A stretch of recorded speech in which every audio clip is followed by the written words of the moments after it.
Crain is the co-founder and CEO of Chorus One, a leading Swiss-based staking platform securing billions of assets across 40-plus networks. It's a pioneer in the blockchain industry since 2013, and he previously served as COO of Tendermint and president of the Interchain Foundation.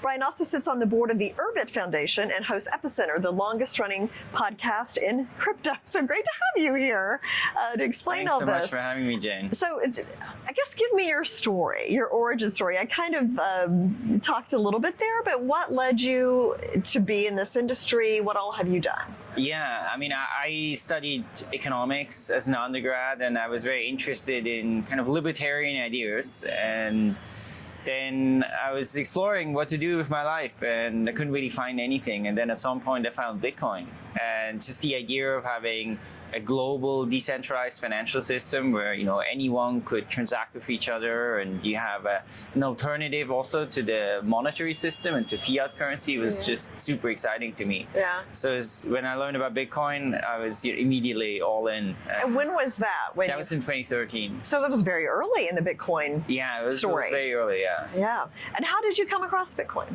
I don't remember exactly, but I was finishing up my master's thesis at the time, and I was just like every 3 minutes I would be listening to, there was one Bitcoin podcast at the time, so I would listen to it, and I started the Bitcoin meetup in Berlin, and then I started the podcast, which we're still running today, right? So at this point, it's the oldest crypto podcast. Oh, which that's you've so been doing cool. for, over 11 and a half years at this point. So you started Chorus One. When did you found the company? So Chorus One we started in 2018, about 7.5 years ago. So I was COO of Tendermint, which was one of the first proof of stake networks, right? They built the Cosmos network, and that technology is being used by many different proof of stake chains. And, you know, we had Bitcoin, right? But then proof of stake was a much more efficient, fast, cheap, scalable alternative to proof of work. And the idea was already there. People have been working on this concept, and then Cosmos was one of the first networks that launched, and many others were preparing to launch as well. So I felt this was the future of how we would secure decentralized networks, and there was a need for a company that runs infrastructure for these networks.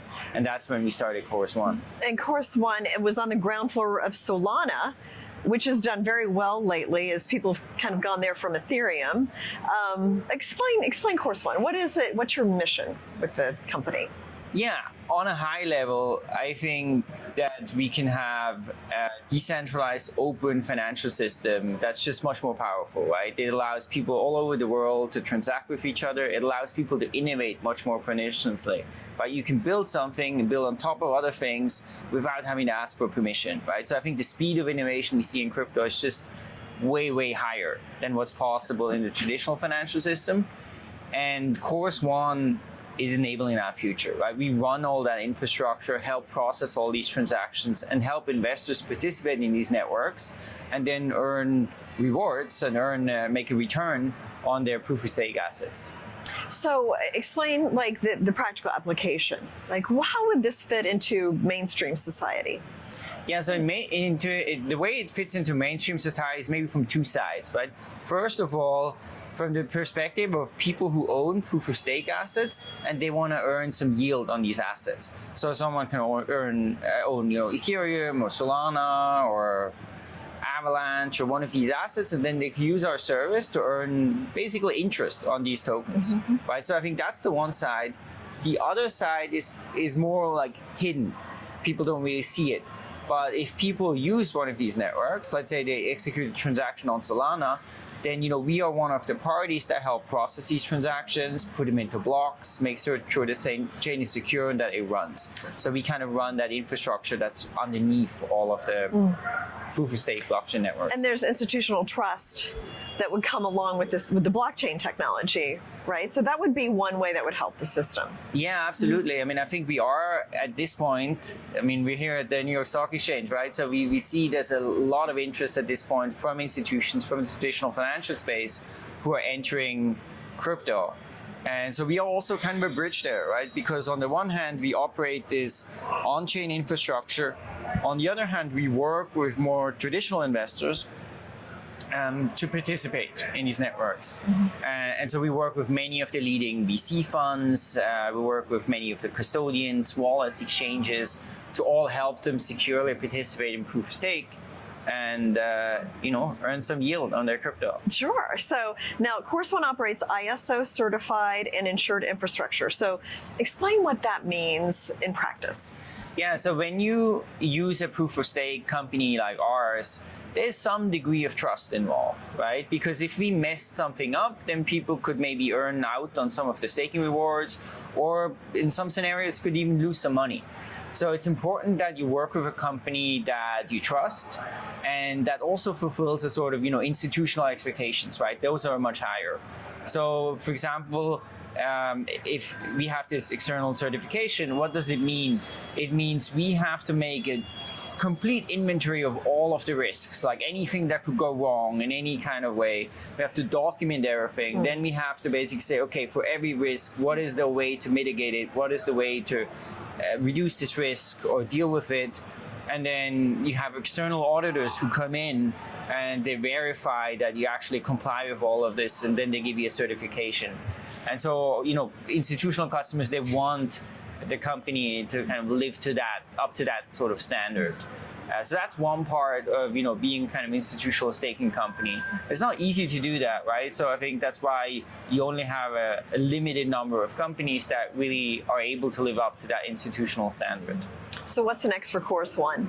I think we are today at really sort of at the cusp of the merger between the traditional financial system and the crypto financial system, right? These are happening.